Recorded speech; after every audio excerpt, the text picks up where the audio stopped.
শোনো, আম্মুর কথা বেশি মনে পড়তেছে, আমাকে কালকে দিয়ে আসিও, সপ্তাহখানেকের জন্য আমি বেড়ায় আসবো। আমার মাকে তোমার নিজের মা মনে করলেই তো হয়, শুধু মায়ের বাহানা দিয়ে বাড়ি চলে যাও। দেখছস, আমি তো তোকে বলছি যে তোর বউ আমাকে নিজের মায়ের মতো মনেই করে না।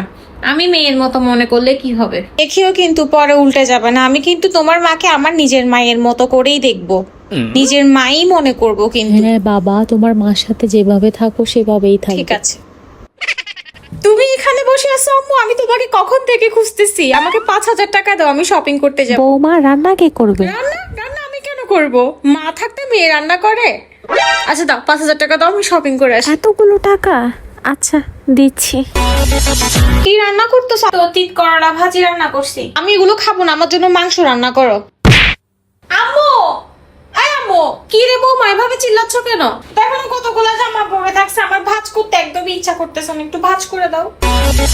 আম্মু, এই আম্মু, দেখো কতগুলো জামা হয়ে গেছে, আমি এতগুলো জামা ধুইতে পারবো না আমি, তুমি এগুলো একটু ধুয়ে দাও। বৌমা তুমি মনে হয় ভুলে গেছো, আমি তোমার মা না, আমি তোমার শাশুড়ি। এই যা, তোর বউকে দিয়াই, মার বাড়িতে দিয়াই। উফ, জিন্দেগি হারাম করে দিছে। হতে আসছিলাম মা, মা গেছে বেড়াইতে, যা দিয়াই। তাকায় আসো কেন? দিয়ে আসো এখন মায়ের বাড়িতে আমাকে।